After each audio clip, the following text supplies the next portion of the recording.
एक बार कुछ लोगों में चर्चा हो रही थी। कुछ लोग बैठे थे और आपस में वो बातें कर रहे थे। अचानक चर्चा हो गई कि किसकी पूजा करनी चाहिए। तो कई प्रकार के लोग वहाँ बैठे थे, विभिन्न मन मानसिकता के लोग थे।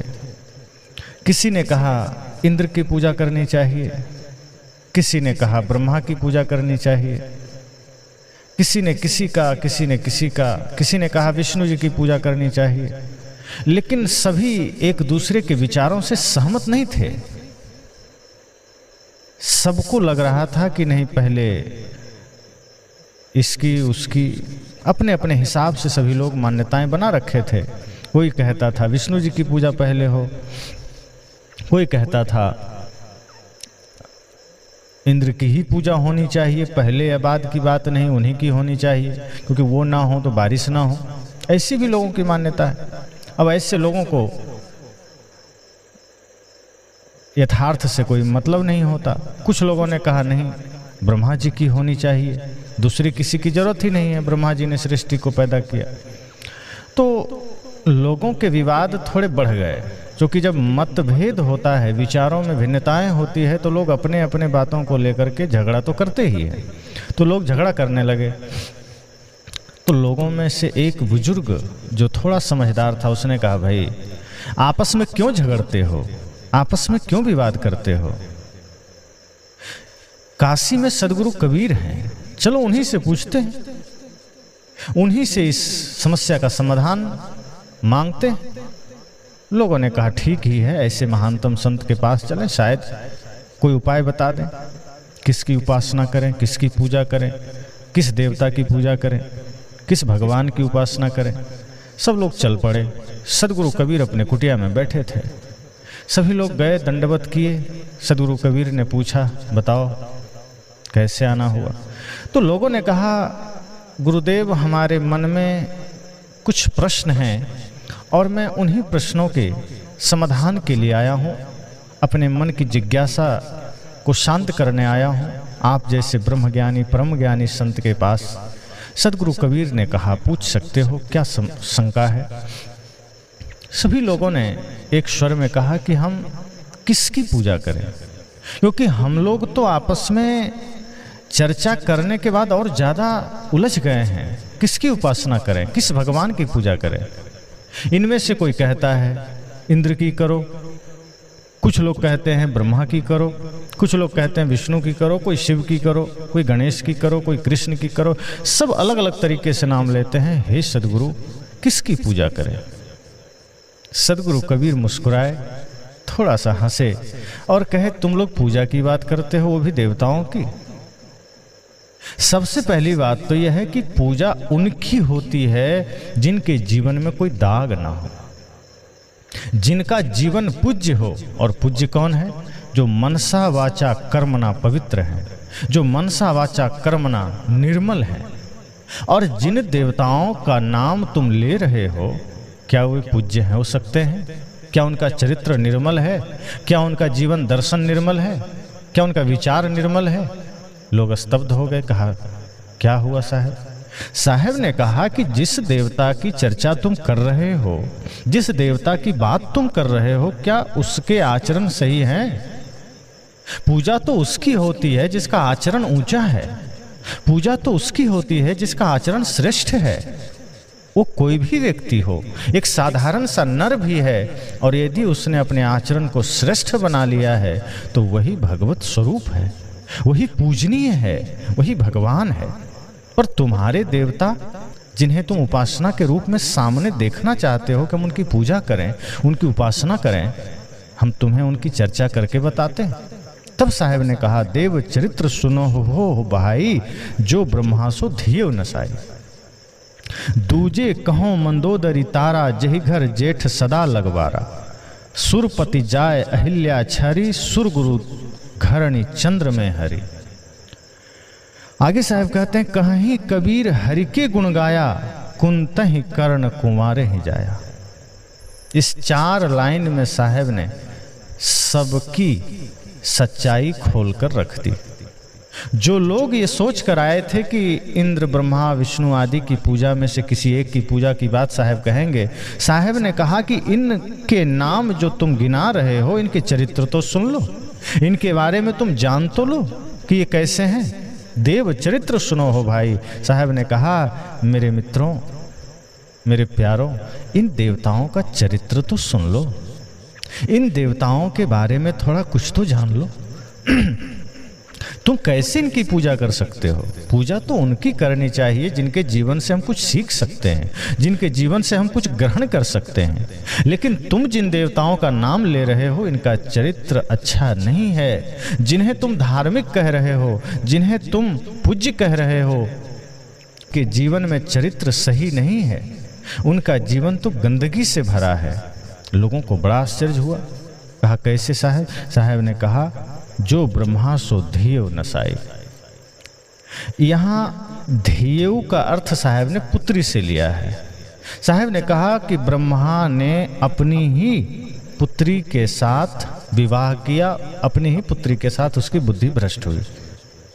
अब कुछ लोग कहेंगे सदगुरु कबीर तो सुनी सुनाई बात करते हैं, सदगुरु कबीर तो कल्पना की बात करते हैं। लेकिन आपको पता होना चाहिए कि जो सदगुरु कबीर कह रहे हैं कि ब्रह्मा ने अपनी ही पुत्री अर्थात सरस्वती के साथ विवाह किया, ये चर्चा श्रीमद् भागवत के 3 स्कंध के 12वें अध्याय में है।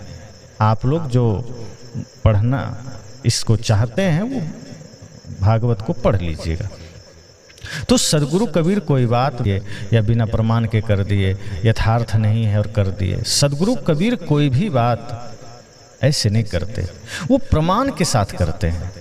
सदगुरु कबीर अपनी हर बात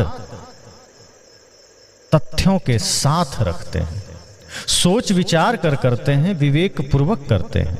यहां भी सदगुरु कबीर ने जो ब्रह्मा की चर्चा की कि भाई तुम जिस ब्रह्मा की उपासना करना चाहते हो, तुम जिस ब्रह्मा की वंदना करना चाहते हो, पहले उसका चरित्र तो जान लो। जो व्यक्ति इतना कामी हो कि अपनी ही पुत्री पर मोहित हो जाए, तुम उसकी पूजा करोगे? आज कोई व्यक्ति ऐसा करता है तो तुम उससे, एक गिरा हुआ आदमी भी उससे महा गिरी हुई दृष्टि से देखता है। और तुम जिस ब्रह्मा की बात कर रहे हो, जिसने सृष्टि की रचना की है, जो इतने बड़े देवता में गिने जाते हैं, वो अपनी ही पुत्री के साथ विवाह किया, उसको अपनी ही पुत्री के प्रति कामना जागृत हो गई। इसलिए ऐसे लोग पूज्य नहीं हो सकते। और ये सदगुरु कबीर कोई कल्पना की बात नहीं कर रहे। मैंने कहा ये आप भागवत में पढ़ सकते हैं, 3 स्कंद के 12वें अध्याय में इसकी विस्तृत चर्चा है। तो सदगुरु कबीर की सारी बातें, सदगुरु कबीर की सारी वाणियां यथार्थ वाणियां हैं। सदगुरु कबीर की जो भी वाणियां हैं वो कल्पना की वाणियां नहीं है। आज कल्पना करने वाले लोग बहुत बैठे पड़े हैं, जो एक से एक कपोल कल्पित बात आपको करेंगे, आपको सुनाएंगे, और वो उन्हीं शास्त्रों की बात आपको सुना सुना करके बोलेंगे। एक व्यक्ति ने कहा कि आप जो कुछ भी बोल रहे हैं इसको शास्त्र से प्रमाणित कीजिए। एक विचार मैंने रखा था कि भूत प्रेत नहीं होते हैं। तो इस संबंध में मैंने ये चर्चा रखी थी कि शरीर नश्वर है, शरीर जड़ है। अब शरीर तो जैसे ही प्राण निकला तो शरीर जला दिया गया या गाड़ दिया गया, तो शरीर तो जड़ है, ये मिट्टी में मिल गया। और आत्मा निकल करके दूसरे शरीर में प्रवेश कर गई, दूसरे गर्भ में चला गया नया जन्म लेने के लिए। अब वो क्या बचा जो भूत बनेगा? तो मैंने तो यथार्थ बात रखी, मैंने तो वो चर्चा किया जो बिल्कुल विज्ञान सम्मत है। तो एक महोदय ने लिखा कि आप शास्त्र से प्रमाणित करें। शास्त्र किसने लिखा? शास्त्र बड़ा वेद बड़ा कि जिन उपजाया। साहब ने तो कहा है कि वेद बड़ा है उसको लिखने वाला, शास्त्र बड़ा है उसका लिखने वाला। तो मनुष्य ने ही लिखा है, कोई भी शास्त्र आकाश से उतर के तो नहीं आ गया। और यदि कोई भी शास्त्र आकाश से उतर कर आया तो लिखा कौन?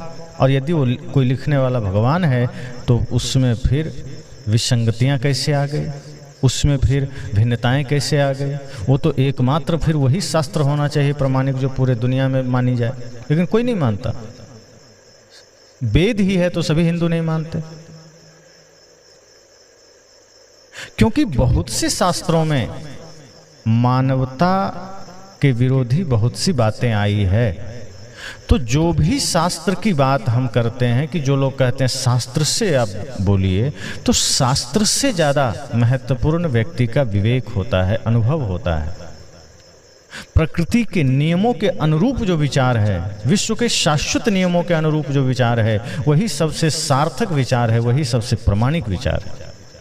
शास्त्र में कुछ भी लिख दिया तो क्या मान लेंगे?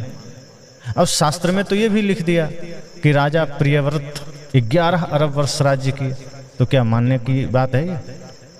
जहाँ वेद में ये कहा जा रहा है जीवेम शरदम शतम, कि हम 100 वर्ष जीने की कामना करते हैं, 100 वर्ष जीने की बात आई जगह जगह, और अक्सर ये देखा भी जाता है कि औसत आयु लगभग 100 वर्ष की रही है, अब तो 60-70 की हो गई। तो जहाँ 100 वर्ष जीने की बात हमारे ऋषि कर रहे हैं, वहाँ कल्पना कर दी गई 11 वर्ष कोई आदमी राज्य करेगा, तो ये बात तो नहीं मान सकते। राजा सगर को 60,000 बच्चे पैदा हुए, तो ये भी बहुत फालतू की बात है, कैसे मान लेंगे? शास्त्र में लिखा है रथ के पहिए से 7 समुद्र बन गए, उसके निशान से। कितनी मूर्खतापूर्ण बात है। तो ऐसी बातें हैं शास्त्रों में। तो ऐसा भी लिखा है कि गुरुजी आकाश में उड़ते हैं, वहीं से सारा समाधान करते हैं। बहुत से लोग कहते हैं कि अमुक संत सिद्धि पाए हुए हैं, अमुक संत सिद्धि पाए हुए। सिद्धि मतलब क्या? तो कुछ लोग सिद्धि से ये अर्थ लगाते हैं कि कुछ संत ऐसे हैं जो आंख बंद करेंगे हाथ में रसगुल्ला ले आएंगे, आंख बंद करेंगे हाथ में नोट ले आएंगे, आग पर चल लेंगे, कुछ लोग हवा में चल लेंगे, कुछ लोग मुर्दा को जिंदा कर देंगे। ऐसे बहुत से लोग कहते हैं कि हमारे गुरुजी थे या एक संत थे, वो इतनी सिद्धि प्राप्त किए थे कि कोई मर जाता था उसको जिंदा कर देते थे।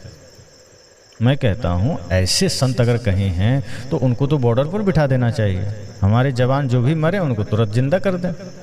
ये विद्या तो शुक्राचार्य के पास था, ऐसा माना जाता है। उसके राक्षसी सेना मरते थे, वो मृत संजीवनी विद्या से उसको फिर से जिंदा कर देते थे। तो आज अगर कोई ऐसे सिद्ध पुरुष हैं तो कितनी खुशी की बात है। फिर तो हमारी सेनाओं को मरना ही नहीं चाहिए। जो आए दिन अभी आप सुनते रहते हैं कि कश्मीर घाटी में मुठभेड़ हुआ और कुछ सेना शहीद हो गए। कितनी दुख की बात है कि जो सेना हमारी सुरक्षा में खड़े हैं, आतंकवादियों के द्वारा समय समय पर वो देश के लिए शहीद हो रहे हैं। तो ऐसे सिद्धों को तो वहाँ बिठा देना चाहिए। तो जो लोग ये मानते हैं कि सिद्धियाँ हैं, और वो कौन सी सिद्धियाँ हैं, तो हाथ हिलाना, राख ले आना, उसी से फिर कबूतर बना देना, फिर मिठाई ले आना, पैसा बना देना, आग पर चल लेना, पानी पर चल लेना, तो ये बात समझ लीजिए, इसे सिद्धियाँ नहीं कहते हैं, इसे जादूगरी कहते हैं। और जादूगर होना और एक सिद्ध संत होना बहुत फर्क है। सिद्ध संत वो है जो क्रोध का जवाब भी प्रेम से देता है। सिद्ध संत वो है जिसका मन वचन कर्म पवित्र हो गया है। सिद्ध संत वो है जिसे कामना स्पर्श भी नहीं कर सकती। सिद्ध वो है जिसे क्रोध, अहंकार, लोभ, मोह छू नहीं सकता। जो इस धरती पर सच्चे अर्थों में सही से चल रहे हैं, जिनका कदम गलत रास्ते पर नहीं जा रहा है, जिनका कदम गलत मार्ग में नहीं जा रहा है, वही सिद्ध संत हैं, वही सच्चे संत हैं। तो जो लोग ये कहते हैं कि शास्त्रों का उदाहरण से समझाइए, आप समझ लीजिए कि सर्वथा शास्त्र प्रमाण नहीं हो सकते। बहुत से लोग शास्त्र पढ़े, वो शास्त्र का प्रमाण देते हैं। जैसे जो अंग्रेजी डॉक्टर हैं, तो वो अंग्रेजी दवाइयों का जो भी फार्मूला पढ़े हैं उसी से वो इलाज करेंगे। जो आयुर्वेद के डॉक्टर हैं वो आयुर्वेद से इलाज करेंगे। और आप ये बात जानते हैं कि आयुर्वेद में फार्मूलाओं की कोई कमी नहीं है। आयुर्वेद अनंत है। एक दवा से 100 बीमारियां ठीक होती। सिर दर्द में, पैर दर्द में, कमर दर्द में, बुखार में, शुगर में, ब्लड प्रेशर में, जितनी बीमारियां हैं एक ही कोई दवा दे दीजिए, ठीक हो जाता है।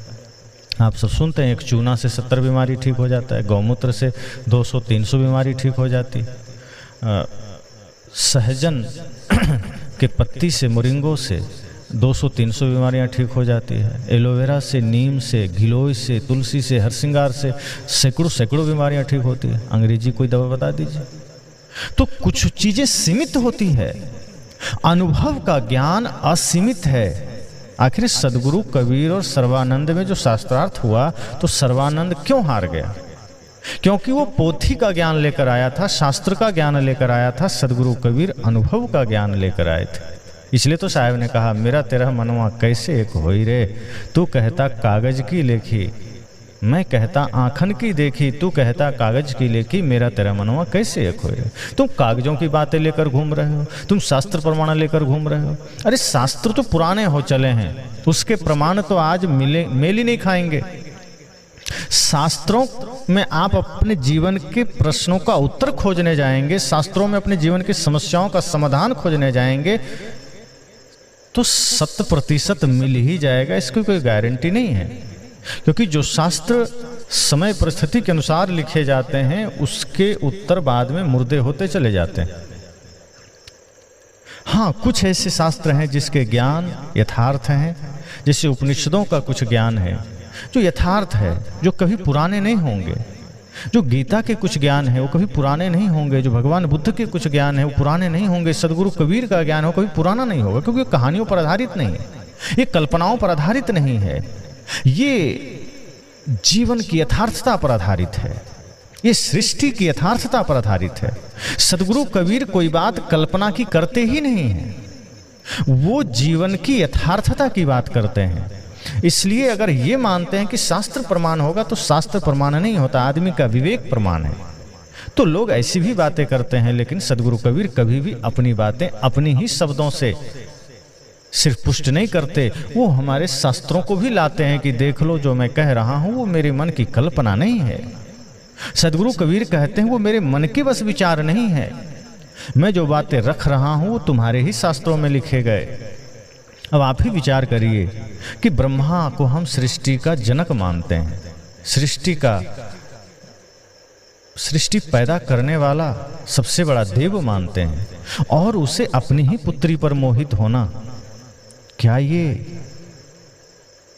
कहीं से भी जायज है? सुन करके शर्म आ जाए, फिर वो पूजा कैसे करवाने लायक हो जाएंगे? ब्रह्मा की पूजा कैसे हो सकती है?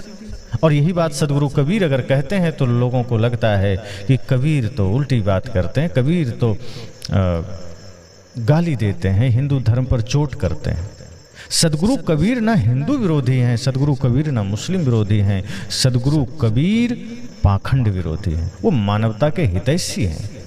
इसलिए वो कहते हैं जो ब्रह्मा सो धियो नसाई, जिस ब्रह्मा की आप बात कर रहे हैं ये तो अपनी ही पुत्री के साथ मोहित हो गया, उसी के साथ विवाह कर लिया, ये पूजा के लायक नहीं है।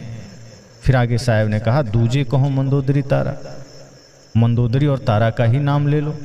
साहब ने उदाहरण दिया लोगों को जो उनसे पूछने गए थे, जो उनसे सवाल करने गए थे कि भाई तुम शास्त्रों में ही अगर तुम कुछ जानना चाहते हो तो तुम्हारे ही शास्त्र से मैं बोल रहा हूँ, तुम्हारे ही शास्त्र से मैं चर्चा कर रहा हूँ। दूजे कहो मंदोदरी तारा, कि जो लोग मंदोदरी और तारा को की चर्चा करते हैं, उसके बारे में बातें करते हैं, तो तुम्हारे ही मंदोदरी और तारा के बारे में जान लो। इसे तो बहुत से लोगों ने शास्त्रों में पंचकन्याओं में गिना है, अहिल्या, द्रौपदी, तारा, कुंती, मंदोदरी तथा पंचकन्या स्मरे नित्यम महापातक नासिनी, इन्हें पंचकन्याओं में गिना गया है। अब साहब कहते हैं कि ये तो शायद किसी ने मजाक में कर दिया होगा, पंचकन्या कैसे हो जाएगी?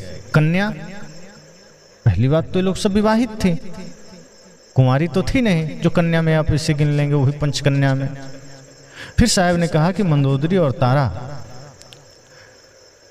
क्रमशः रावण और बाली की पत्नी थी, और बाद में जब रावण और बाली मारा गया तो फिर यही सुग्रीव और विभीषण की पत्नी बन गई। फिर ये पंचकन्या में कैसे गिनी जाएगी? जही अघबध्यो व्याधि जिमि बाली, सोई सुकंठ पुनि किन्ह कुचाली, सोई करतूति विभीषण केरी, सपनों सो न राम ही अहेरी। गोस्वामी जी कहते हैं कि मंदोदरी और तारा भी पंचकन्याओं में नहीं गिनी जा सकती, लेकिन हमारे यहाँ गिन लिया लोगों ने।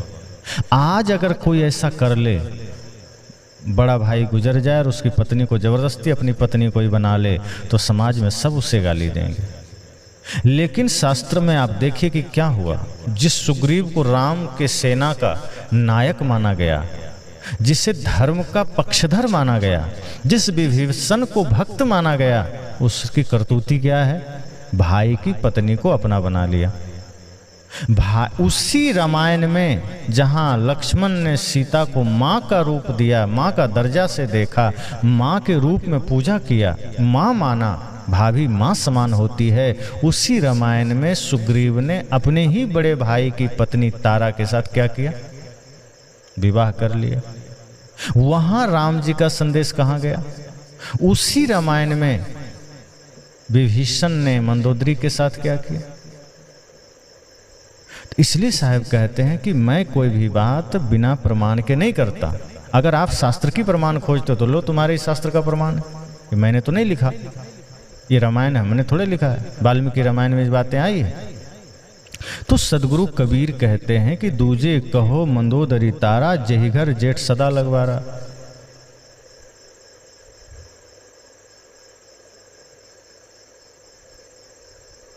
तो इसलिए साहब ने बड़े ही चोट दिया। जहाँ गलती है, जहाँ समस्या है, जहाँ बुराइयां हैं, साहब ने वहाँ बिना डरे, बिना चिंता किए कि लोगों को क्या लगेगा, उन्होंने यथार्थ बातें कही। इसलिए जो लोग सुनने आए थे कि किसकी पूजा करें, उनकी तो बोलती बंद हो गई कि अब क्या करें। हम तो सोचते थे ये पूजा करने योग्य हैं, ये लोग सभी धर्मात्मा हैं। साहब ने कहा नहीं, धर्मात्मा नहीं, धर्मात्मा कभी ऐसा काम नहीं कर सकता, ये तो दुष्टात्मा है। जिनके जीवन में ऐसे विचार हैं, जो कामना के वशीभूत हैं, जो अधर्म के पथ पर चल रहे हैं, उससे हम कैसे गिन सकते हैं कि वो धर्मात्मा है।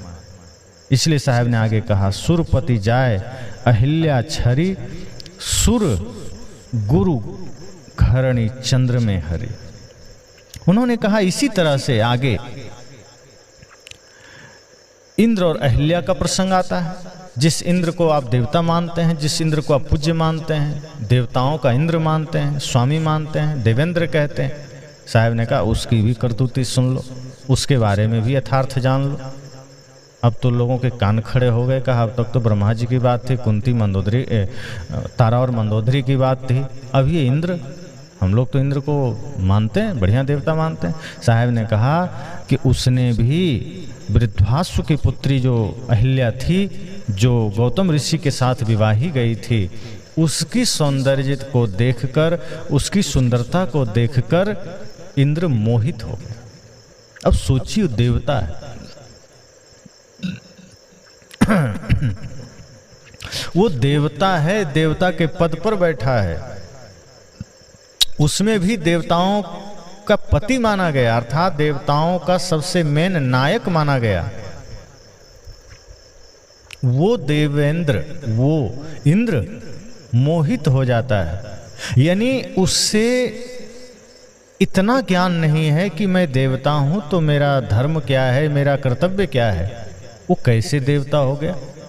आज कोई व्यक्ति किसी की पत्नी को देखकर मोहित हो जाए तो देवता तो छोड़िए, हम उसे मनुष्य नहीं कहते हैं, हम कहते हैं ये आदमी पशु हो गया, ये आदमी चरित्रहीन हो गया। बताओ, किसी की स्त्री को देख करके मोहित हो रहा है? वो तो इंद्र है, देवता है, सभी देवताओं का स्वामी है वो, और वो गुरु के रूप में गौतम ऋषि हैं, महर्षि हैं, संत हैं। उसकी पत्नी को देख करके मोहित हो गया। और यहीं नहीं रुका, साहब ने कहा कि तुम्हारा जो ये इंद्र है वहीं नहीं रुका, उसकी हिम्मत तो देखो। इतना मोहित हो गया कि उसे रहा नहीं गया कि चलो मन में कामना जग गई, छोड़ो हटाओ बात आई, सद्विचार करके वहीं रुक जाए। नहीं, वो चल दिया, छद्मवेश धारण कर लिया गौतम ऋषि का, और गौतम ऋषि का छद्मवेश धारण करके अपने मन की मनसा को पूरा किया, अपने कामना को पूरा किया छल से। अहिल्या के साथ, एक पतिव्रता स्त्री के साथ उसने छल किया, उसका सतीत्व भंग किया। ये तुम्हारे इंद्र हैं, ये तुम्हारे देवताओं के राजा हैं, ये कर्म है इनके, इनकी पूजा कैसे करो? पूजा तो उनकी करो जो दूसरे की सम्मान की रक्षा करें, जो दूसरे की मर्यादा की रक्षा करें। जो स्वयं चरित्रवान हो, जो दूसरे के चरित्र को भी जागृत करे, उद्घाटित करे, वो पूजनीय है। और ये जिससे तुम देवताओं का राजा कहते हो, ये तो चरित्रहीन आदमी है, भ्रष्ट आदमी है, इसकी पूजा तुम कैसे कर सकते हो? और ये चर्चा बहुत से जगह आया है शास्त्रों में, जो कि महाभारत, वाल्मीकि आदि रामायण में भी ये कथाएं के रूप में है। जब अहिल्या का प्रसंग आता है राम जी का, तो वहाँ चर्चा आती है कि गौतम ऋषि की पत्नी के साथ इंद्र ने कैसे छल पूर्वक उसके साथ गलत किया, उसके सतीत्व को भंग किया। तो साहेब तो सत्य कहते हैं। अगर ये बातें हमारे शास्त्रों में हैं और वो अगर गलत है, समाज के लिए अच्छा नहीं, तो क्यों नहीं उसको हटा देनी चाहिए? जहां भी गलत बातें हैं, चाहे किसी भी शास्त्र में हो, उसको हटाना चाहिए।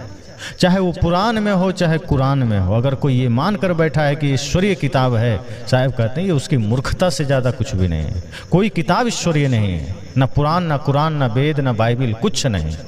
ये सब आदमी ने लिखा है। और स्वाभाविक है बाद में इसमें कुछ ऐसे भी लोग शामिल हो जाते हैं, पाखंडी लोग, अधर्मी लोग, जो अच्छी चीजों में भी गंदगी घुसेड़ देते हैं। तो ऐसा हो सकता है कि हमारे ऋषियों ने तो ठीक ही लिखा होगा, पर कुछ गंदे लोग इसमें कुछ गलत घुसा दिए। लेकिन जो घटनाएं हैं पुराणों में, अगर हम इससे देखें तो ये तो हमारे देवताओं से जुड़ा हुआ है। हमारे देवताओं के साथ ये घटनाएं लिखी गई है कि देवताओं ने ऐसा किया। चाहे ब्रह्मा ने किया, चाहे विभीषण ने किया, चाहे सुग्रीव ने किया। राम जी के साथ रहकर ये भी तो सज्जन पुरुष हो गए थे, सज्जन बनकर के इसने ऐसा किया। देवता के राजा इंद्र तो स्वाभाविक है, बड़े पद पर है, उसने अहिल्या के साथ छल किया। तो साहब ने कहा ये तुम्हारे देवताओं की करतूतें हैं, जिसे तुम देवता कह रहे हो, इन लोगों ने ऐसा किया, इस तरह से काम किया। कहां तक महिमा कहें इनकी। साहब ने कहा तुम देखने लगोगे अपने शास्त्रों को तो शर्म से सिर झुक जाएगी। आज वैसा कोई कर दे तो केस हो जाएगा, कोर्ट जाना पड़ेगा, मुकदमा लड़ना पड़ेगा। लेकिन तुम्हारे देवता हैं और तुम उसकी पूजा कर रहे हो। साहब कहते हैं कि नहीं, पूजा उसकी नहीं हो सकती जो आचरण से भ्रष्ट है। वो चाहे देवता हो, पहली बात तो देवता हो ही नहीं सकता। दिव्य गुण संपन्न है या सह देवा। साहब इस तरफ इशारा करते हैं। ऋषियों ने कहा कि जिसका जीवन दिव्य गुणों से संपन्न है, जिसका जीवन सत्य से संपन्न है, प्रेम से, करुणा से संपन्न है, जिसका जीवन निर्मल है, वो पूजनीय है, वही देवता है। अब आप बताइए कि इंद्र का देव जीवन क्या दिव्य गुणों से संपन्न है? जो ऐसा कर्म कर रहा है, ऐसा सोचना महापाप है, वो तो ऐसा कर रहा है। ब्रह्मा जिसे हम सृष्टि का सबसे पितामह कहते हैं, पिता कहते हैं, सृष्टि को जन्म दिया है, वो ऐसा कर रहा है। तो देवता तो छोड़िए, वो सामान्य मनुष्य भी नहीं है। इसलिए साहब कहते हैं सुरपति जाए अहिल्या छरी, सुर गुरु घरणी चंद्र में हरि। अब साहब ने कहा कि इंद्र की बात तो जान लिया, थोड़ा सा चंद्रमा की भी जान लो। इंद्र की ही सभा में चंद्रमा भी एक देवता था। कहा जाता है एक बार चंद्रमा राजस्व यज्ञ किया और उसमें बहुत से लोग को निमंत्रण दिया। ये चंद्रमा को महर्षि अत्रि का पुत्र कहा गया है हमारे शास्त्रों में। तो महर्षि अत्रि के पुत्र हैं चंद्रमा, और उसने राजस्व यज्ञ ठाना। तो उसमें बहुत लोगों को निमंत्रण दिया, जिसमें देवगुरु बृहस्पति भी अपनी पत्नी तारा के साथ आए। वो खूबसूरत थी। अब ये हमारे ऋषि मुनियों की जो पत्नियां हैं, अगर खूबसूरत हैं तो देवता उस पर आंख गड़ाए रहते थे। देवता देखते रहते थे कि किनकी पत्नियां खूबसूरत है। इनका यही काम था, दूसरा कोई काम नहीं था। कोई जमीन पर तपस्या कर रहा है तो इंद्र वो देखता था, कोई बढ़िया स्त्री है तो उसे देखता था। ये देवता लोग दिन भर यही काम करते थे। जैसे कॉलेज के लड़के होते हैं ना, जो लुच्चे लफंगे, तो बैठते हैं, कोई लड़कियां गुजर रही है तो उसके बारे में उठपटांग सोचना, बोलना। ये जो एक नंबर के लिच्चड़ सब होते हैं। तो ये हमारे जो देवता हुए हैं, ये कॉलेज के लड़कों से कम नहीं थे। जो ऊपर बैठे मीटिंग करते होते थे और देखते थे कि कौन तपस्या कर रहा है, कौन धर्म का काम कर रहा है, कौन प्रार्थना कर रहा है, उसको जाके भंग कर देना है। किसकी पत्नियां खूबसूरत है, किसकी पत्नी सुंदर है, उसको देखना है, उस पर मोहित होकर के उसको अपने वश में करना है। ये काम था देवताओं का। कुछ भी अच्छा बता दीजिए जो इंद्र आदि देवताओं ने किया हो, कुछ भी धर्म का काम किया हो, कुछ भी मानव हित में किया हो, कुछ भी सृष्टि हित में किया हो, नहीं, ये लिच्चड़ वाला काम किया है। और साहब ने इसीलिए कड़क होकर कहा कि वही काम चंद्रमा ने भी किया। वैसे तो बहुतों की करतूतें हैं, लेकिन यहाँ मुख्य मुख्य कुछ बातें साहब ने रखी कि चंद्रमा ने भी वही किया कि जब देवगुरु बृहस्पति उस राजसु यज्ञ में आए अपनी पत्नी तारा के साथ, तो चंद्रमा उसे देखकर मोहित हो गया। अब सोचिए, देवगुरु बृहस्पति की पत्नी है, वो तो गुरु माता हुई ना, लेकिन चंद्रमा को अपने ऊपर नियंत्रण नहीं है। इतना अनियंत्रित आदमी है चंद्रमा। अब देवता तो नहीं कह सकते ऐसे संस्कारों वालों को कि गुरु की पत्नी को देखा और मन में कामना जागृत हो गई। अब आप सोचिए, उससे आप देवता कहते हैं, चंद्रमा देवता है। साहब कहते हैं कि वो चंद्रमा मोहित हो गया और जब सभी आमंत्रित लोग जाने लगे, चले गए, तो क्या किया चंद्रमा ने? तारा को पकड़ लिया। अब देवगुरु बृहस्पति परेशान है कि हमारी पत्नी को पकड़ लिया, अब करें तो करें क्या। अब लाख मना करने पर भी चंद्रमा नहीं माना और जबरदस्ती तारा के साथ संबंध किया और संबंध के बाद उनको गर्भ ठहर गया, जिससे कि बुद्ध नाम का पुत्र पैदा हुआ। ये आपके चंद्रमा की करतूत है। बाद में बृहस्पति ने चाहा कि अब बुद्ध जब जन्म ले ही लिया है तो क्यों ना अब हम उसे ले चलें, लेकिन उसे फिर नहीं दिया चंद्रमा ने। ये चंद्रमा का काम है और यही काम अन्य देवताओं ने भी समय समय पर किया है। काफी लोगों ने चंद्रमा को फटकारा भी कि तुमने क्या किया, ये देवगुरु बृहस्पति हैं, उनकी पत्नी है तारा, उसके साथ तुमने गड़बड़ किया। लेकिन जो आदमी बेशरम होता है, निर्लज होता है, उसे कोई फर्क नहीं पड़ता। चंद्रमा ने कहा कि मुझे जो अच्छा लगा मैंने किया। और इस तरह से ये चंद्रमा की कहानी है कि उसने गुरु की पत्नी को ही अपने कामना के वशीभूत होकर पकड़ के रख लिया।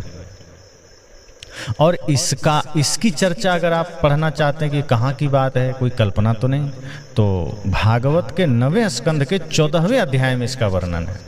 आप लोग भागवत पढ़ते हैं तो भागवत के 9वें स्कंद के 14वें अध्याय में आप इसे पढ़ लीजिएगा। अब बात साहब आगे कहते हैं कि इस तो चंद्रमा की बात हो गई, इंद्र की बात हो गई, विभीषण की बात हो गई, सुग्रीव की बात हो गई, ब्रह्मा की बात हो गई। साहब कहते हैं यही बात भगवान विष्णु की भी है। जितने भगवान विष्णु की पूजा करने वाले हैं थोड़ा सावधान हो जाइए। बहुत लोग तो नाराज भी होंगे विचार सुनकर, लेकिन आपको पहले ही बता दूं कि ये सदगुरु कबीर ने मन से नहीं बोला। सदगुरु कबीर ने मन गढ़ंत बात नहीं की। ये चर्चा रुद्र संहिता में है, युद्ध खंड अध्याय 24, हिंदू जाति का उत्थान और पतन, पृष्ठ 169, संस्करण 1981। सदगुरु ने पूरा उदाहरण के साथ दिया कि विष्णु जी ने क्या किया, जालंधर की पत्नी के साथ, वृंदा के साथ क्या किया। अब इसमें तो बहुत सी कहानियां गढ़ी जाती है कि जालंधर पापी था, दुष्ट था। ठीक है, रहा होगा, पत्नी तो नहीं थी ना।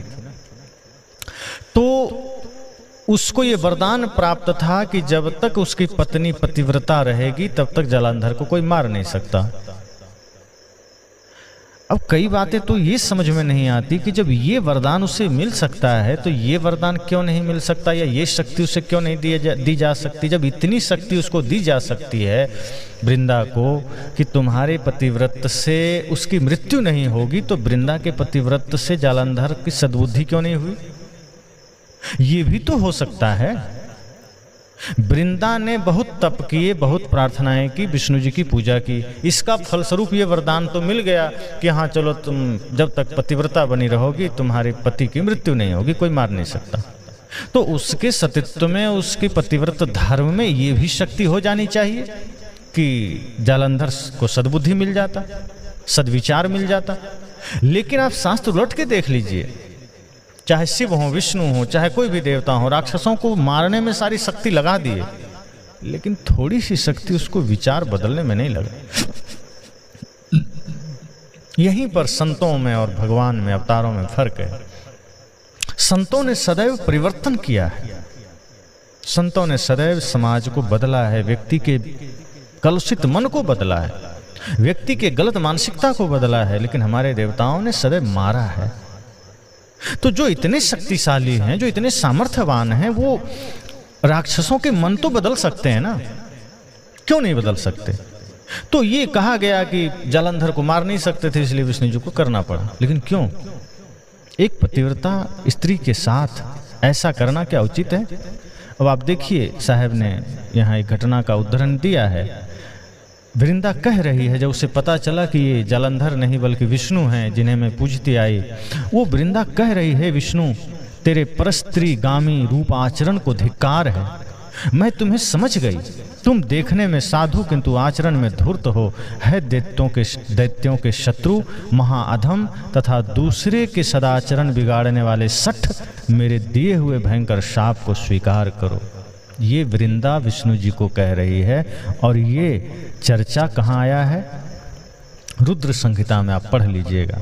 वृंदा कह रही है, धिक् तदेवं हरे शीलम परदाराभिगामिनः ज्ञातो असि त्वं मया सम्यंग माई प्रत्यक्ष तापसः रे महाधम दैत्यारे परम धर्म विदूषकः गृहणीष्व सठ मददत्तम शापम सर्व विशोलवणम। ये कहा भगवान विष्णु को वृंदा ने। अब आप विचार करिए कि जिन्हें हम इतने पूज्य मानते हैं, वैष्णवों का स्वामी मानते हैं, सतो गुणी मानते हैं, वो भगवान विष्णु से ये भूल हो रही है, वो ये काम कर रहे हैं। सदगुरु कबीर कहते कहाँ तक कहा जाए, किसकी चर्चा की जाए? सबने त्रुटियां की है, सबसे कुछ न कुछ गलती हुई है।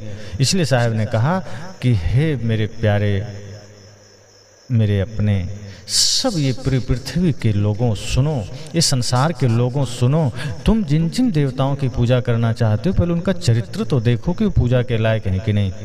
पूजा तो उनकी करो जो चरित्रवान हैं, पूजा तो उनकी करो जो दिव्य गुणों से संपन्न हैं, पूजा तो उनकी करो जो आचरण संपन्न है। उनकी पूजा से जीवन में कुछ सद्बुद्धि आएगी, कुछ सदाचरण आएगा, कुछ सद्ज्ञान आएगा। ऐसे लोगों की पूजा करने से कुछ नहीं मिलेगा जिसका आचरण खुद गिरा हुआ हो। और ये तुम्हारे देवता तो गिरे हुए हैं, इसकी पूजा क्या करना? आप देखिए, आप कहते हैं कि हमारे जितने भी देवता हैं सब महान हैं, सब एक दूसरे से ईर्ष्या करते थे, सब आपस में लड़ते रहते थे, एक दूसरे प्रतिस्पर्धा में लगे रहते थे। ये सामान्य मनुष्यों का काम है। आगे साहब ने कहा, कहीं कबीर हरि के गुण गाया, कुंतहि कर्ण कुमार ही जाया। कि जिस तरह हरि विष्णु जी का गुण, उनका वखान अभी साहब ने किया, आगे साहब कहते हैं कुंतहि कर्ण कुमार ही जाया। कुंती ने भी यही काम किया कि कुमारी अवस्था में ही कर्ण को जन्म दिया। अब इस बारे में कहानी आती है कि दुर्वासा ऋषि की बहुत तपस्या अर्थात उनकी पूजा की उन्होंने, तो उन्होंने देवहूति नाम का एक मंत्र दे दिया कि जब भी तुम इसका जाप करोगे तो इससे एक पुत्र प्राप्त होगा। ये मंत्र से एक देवता प्रसन्न होंगे, जिन देवता का नाम लेकर के ये मंत्र का तुम जाप करोगे वो देवता आकर तुम्हें पुत्र देंगे। अब मंत्र से कहीं देवता पुत्र थोड़े पैदा होता है। साहब कहते हैं कि कुंती ने इसी मंत्र का उच्चारण कर लिया और इसका जाप किया तो सूर्य आ गए, और सूर्य ने कहा कि अब मैं आ गया हूं तो बिना पुत्र दिए नहीं जा सकता।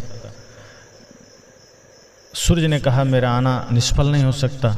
अंततः सूर्य ने कुंती को गर्भवती कर दिया, और चूंकि कुंती तब तक कुंवारी थी तो उसका विवाह भी नहीं हुआ था, तो उसको जब बच्चा पैदा हुआ तो लोकलाज के डर से उसको पेटी में बंद करके नदी में बहा दिया। और उस बच्चे को एक अधिरथ नाम का व्यक्ति ने पाया, उसी ने पाला पोसा, वही बच्चा कर्ण के नाम से विख्यात हुआ। इस प्रकार कुंती ने कर्ण को अपनी कुंवारी दशा में ही जन्म दिया। पीछे कुंती पांडु को से ब्याही गई। कुंती ने धर्मराज से नियोग करके युधिष्ठिर को, उसमें भी वो पांडु के संयोग से बच्चे पैदा नहीं की, धर्मराज युधिष्ठिर जो पैदा हुआ वो धर्मराज के नियोग से हुआ। वायु के नियोग से भीम तथा इंद्र से अर्जुन और को जन्म दिया। और ये कहा जाता है कि जो नकुल और सहदेव हैं अश्विनी कुमारों से हुआ। तो इस तरह से कुंती ने अपने पुत्रों को जन्म दिया। अब मंत्र से तो बच्चे पैदा नहीं होते। राम जी तो कहें कोई नहीं जन्मे माता पिता बिन बांधे, वेद की नीति, कि वेद की नीति है, नियम है कि माता पिता के बिना कोई जन्म नहीं लेता। तो यहाँ जो ये बातें कही गई थोड़ी छिपा ली गई कि हाँ मंत्र जपा और कुंती को बच्चे पैदा हो गए। वस्तुतः वो जिन जिन देवताओं को याद किए वो देवता आए और वो संबंध के साथ वो गर्भवती हुई और फिर वो पुत्र पैदा हुए। तो इस तरह से कुंती ने भी कुमारी अवस्था में ही कर्ण को जन्म दिया। अब इन सारी बातों को यहाँ इस रूप में प्रस्तुत किया गया कुछ लोगों के द्वारा कि नहीं ये सारी घटनाएं रूपक हैं, ये सिर्फ एक कल्पना है और ये लोगों को समझाने के लिए कहा गया। जैसा कि शतपथ ब्राह्मण में तथा ऐत्रेय ब्राह्मण के अनुसार प्रजापति ने अपनी पुत्री उषा से संभोग किया, ये बात आई है ऐत्रेय ब्राह्मण और शतपथ ब्राह्मण में। इससे विद्वानों द्वारा एक रूपक माना गया कि नहीं, प्रजापति ने अपनी पुत्री उषा के साथ संभोग नहीं किया, बल्कि ये कहा गया कि सूर्य ही प्रजापति हैं और उषा उसकी पहली किरण है, लालिमा है। तो उसके पीछे सूर्य जाता है, अर्थात जो सुबह की पहली किरण है, लालिमा है, सूर्य उसके पीछे जाता है और सूर्य से ही चूंकि उषा पैदा होती है। और सूर्य के पूर्ण आगमन से उषा पतित नष्ट हो जाती है, अर्थात जब सूर्य पूर्ण अवस्था में आता है तो उषा अर्थात पहली जो लालिमा है, किरण, वो नष्ट हो जाता है, पतित हो जाता है।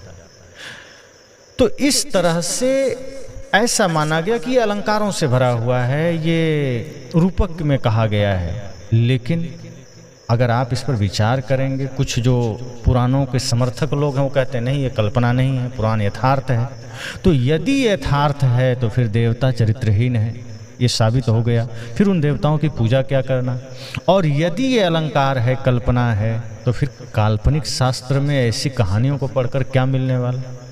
तो साहब ने कहा सत्य तो ये है कि यदि देवता रूपक मात्र हैं तो उनकी पूजा का कोई अर्थ ही नहीं है, और यदि देवता व्यक्ति हैं तो उनके उक्त मलिन आचरण को देखते हुए पूजा के योग्य नहीं है।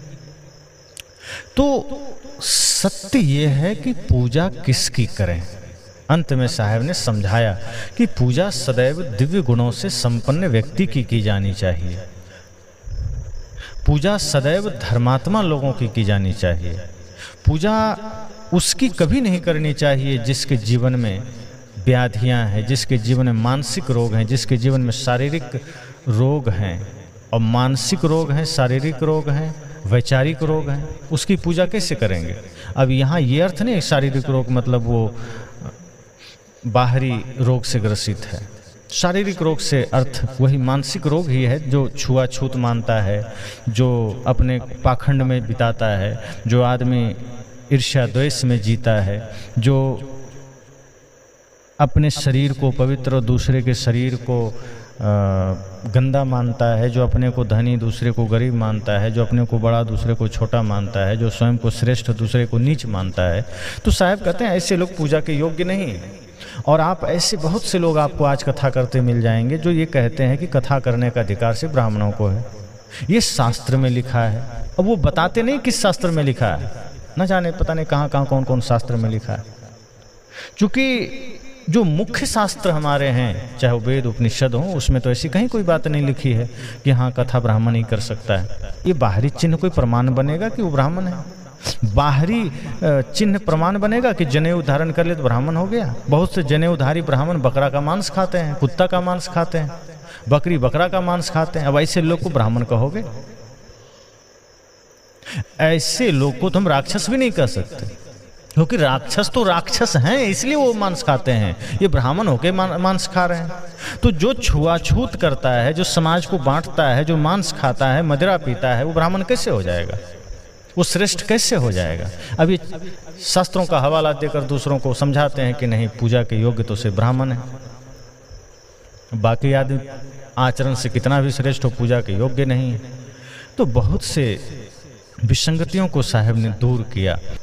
प्रमाण व्यक्ति का विवेक स्वयं है, विश्व के शाश्वत नियम है, प्रकृति के नियम है, और यही यथार्थता स्वयं प्रमाणिक देता है, प्रमाणिक करता है कि क्या सत्य है क्या असत्य है। इसलिए शास्त्रों में अगर हम कूदेंगे तो उलूल जुलूल बातों का अंबार लगा है।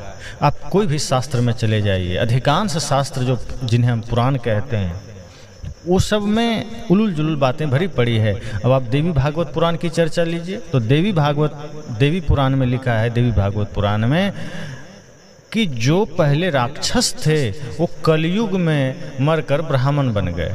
यानी कि जो ब्राह्मण आज हैं वो सच में ब्राह्मण नहीं हैं, वो द्वापर त्रेता सतयुग के मरे हुए राक्षस हैं। अब लो, आपके ही शास्त्र में लिखा है तो मानिए इस बात को। तो शास्त्रों में ऐसी बहुत सी बातें लिखी गई, और सच तो ये है कि जिसका कर्म गंदा है वो सब राक्षस है, जिसका कर्म सही है वो सब देवता है। और वो कोई भी हो सकता है, एक साधारण इंसान भी अगर कर्म बढ़िया कर लिया वो देवता है। और जो अपने को श्रेष्ठ मान कर बैठा है, जो ये कह रहा है कि मैं ब्राह्मण कुल में जन्म लिया, मैं श्रेष्ठ हूँ, यदि उस मनसा वाचा कर्मणा पवित्र नहीं है, यदि उसका खान पान शुद्ध नहीं है, वो ब्राह्मण तो छोड़िए एक साधारण इंसान भी नहीं हो सकता। इसलिए लोग संतुष्ट हुए कि हे सद्गुरु, आज आपने मेरी आंखें खोल दी। आज आपने बता दिया कि जो सद्गुणों से संपन्न है उसकी पूजा करें, वो चाहे माता हो, पिता हो, गुरु हो, सज्जन हो, कोई भी हो समाज में। और जो ऐसे महापुरुष हैं जिनका जीवन दिव्य गुणों से संपन्न है, उनकी हमें पूजा करनी चाहिए। और पूजा से मतलब क्या कि सिर्फ अगरबत्ती घुमाना, ये थोड़े। पूजा अगर साहब कहते हैं पूजा करो, तो पूजा का मतलब होता है उनकी बातों को मानो, उनकी सेवा करो, माता पिता गुरु की सेवा करें, महापुरुषों के विचारों को अपने जीवन में उतारें, यही उनकी पूजा है। अगरबत्ती घुमाना तो एक छोटा सा विधान है, आपकी आस्था का एक छोटा सा उदाहरण है कि हाँ, आप उनमें आस्था रखते हैं, उनमें भाव रखते हैं, तो आप धूप दीप जला लीजिए, प्रज्वलित कर लीजिए, कोई बात नहीं, विरोध नहीं। लेकिन आप अगरबत्ती घुमा के दूसरों को गाली दे रहे हैं, आप उनके सामने प्रार्थना गा करके उधर क्रोध कर रहे हैं, आप उनके सामने नैवेद्य चढ़ा करके, मिष्ठान चढ़ा करके इधर मांस मछली अंडा मुर्गी काट रहे हैं। साहब कहते हैं फिर ये पाखंड है, छलावा है, राक्षसी कृत्य है, ये नहीं करना है। पूजा का अर्थ है मनसा वाचा कर्मणा, पवित्र हो जाइए, सबके साथ प्रेम का व्यवहार रखिए, सबके साथ न्याय का व्यवहार रखिए, सबके साथ सत्य का व्यवहार रखिए। और जो ऐसा रखता है वो सबके साथ सम्मान का भाव भी रखता है। और जो माता पिता गुरु में श्रद्धा करे, सम्मान का भाव रखे, उनकी बातों को माने, वही असली पूजा है, यही असली धर्म है, यही असली उपासना है। तो सद्गुरु कबीर की यह वाणी बहुत ही क्रांतिकारी वाणी है। निश्चय ही यह विचार सुनकर के बहुत से मानंदियों को चोट तो लगेगी, बहुत से पाखंडियों का सिंहासन भी हिलेगा, क्योंकि उनकी मान्यताओं पर ये चोट नहीं है, सीधे एटम बम का प्रहार है। इसलिए सद्गुरु कबीर से लोग 2 कोस दूर से ही भागते हैं, उनके विचार सुनना नहीं चाहते। लेकिन सद्गुरु कबीर कहते हैं तुम सुनो ना सुनो, पर जो भ्रांतियां समाज में फैली है उस पर तो हमें कहना ही कहना है। और जहां गंदगी है उसे ठीक करना है, और ये गंदगी किसी के भी नाम पर हो उसे मिटाना है, उसे दूर करना है। और ये यथार्थ बातें, ये यथार्थ वाणी आप सुने, समझें और निष्पक्ष होकर विचार करें। जब निष्पक्ष होकर विचार करेंगे तब समझ में आएगा। क्योंकि सद्गुरु कबीर ईर्ष्या बस कोई बात नहीं करते, वो मनुष्य जीवन को ऊंचा उठाना चाहते हैं, वो खुद मनुष्य को देवत्व में स्थापित करना चाहते हैं। उन्हें किसी इंद्र से ईर्ष्या नहीं है, लेकिन उनका जो कर्म था साहब ने सिर्फ उसे दिखाया। अब आप जिन्हें धर्मराज कहते हैं युधिष्ठिर को, वो जुआ खेल रहा है। अब सोचिए, वो धर्मराज है, वो जुआ खेल रहा है। एक साधारण इंसान आज जुआ खेले तो आप कहते हैं कि आदमी भ्रष्ट हो गया, जुआ खेलता है। और युधिष्ठिर जुआ खेल रहा है और वो पूजनीय है। वो द्रौपदी को 5 भागों में बांट रहा है। द्रौपदी कोई वस्तु थोड़ी थी, वो धर्मराज है और वो कह रहा है नहीं नहीं, ये धर्म का हानि हो जाएगा। एक स्त्री को तुम 5 भागों में बांट रहे हो, अर्थात तुम कह रहे हो कि नहीं अर्जुन ने जीत कर लाया है, लेकिन अगर माँ ने कह दिया कि 5 बांट कर खा लो तो हमारा भी अधिकार बनता है। ये कहाँ का धर्म है भाई? ये नहीं कह रहा है कि हम कामना के वशीभूत हो गए, द्रौपदी को देखकर हम भी मोहित हो गए, इसलिए हम ये षड्यंत्र रच रहे हैं कि द्रौपदी हमें भी मिल जाए। वो ये नहीं कह रहा है। और जब जुए में सब कुछ हारने लगा, एक तो महाजुआड़ी आदमी, जुआ के नाम पर तुरंत मुंह से पानी टपकने लगता था, तो जुआ के नाम पर उसने जुआ खेला। अब जुए में भाई को हार गया, धन को हार गया, पत्नी द्रौपदी को लगा दिया। इतना मूर्ख आदमी, इतना बाह्यात आदमी मिलेगा जो जुआ खेले। आज महाजुआड़ी से जुआड़ी आदमी अपना धर्म धन सब हार जाता है, कम से कम अपने भाई और पत्नी को दांव में नहीं लगाता। तो आप जिन्हें कह रहे हैं कि वो धर्मात्मा है, साहब कहते हैं धर्मात्मा नहीं है, सब दुष्टात्मा है। धर्मात्मा तो वो है जो इतना तो विचार करे कि जुआ महापाप है, इतना तो विचार करे कि परस्त्री पर दृष्टि डालना महापाप है। जो इतना विचार नहीं कर सकता वो धर्मात्मा नहीं हो सकता, वो देवता नहीं हो सकता। तो सदगुरु कबीर सत्य बात कहते हैं, और अगर सत्य किसी को पचता नहीं तो ये सदगुरु कबीर की समस्या नहीं, वो उस व्यक्ति की समस्या है। इसलिए निष्पक्ष होकर सुनिए तो जरूर सदगुरु कबीर की वाणी समझ में आएगी और सत्य समझ में आएगा। नफरत किसी से नहीं करना है, पर यथार्थ समझना है, सत्य समझना है और सत्य के पथ पर चलना है, बस।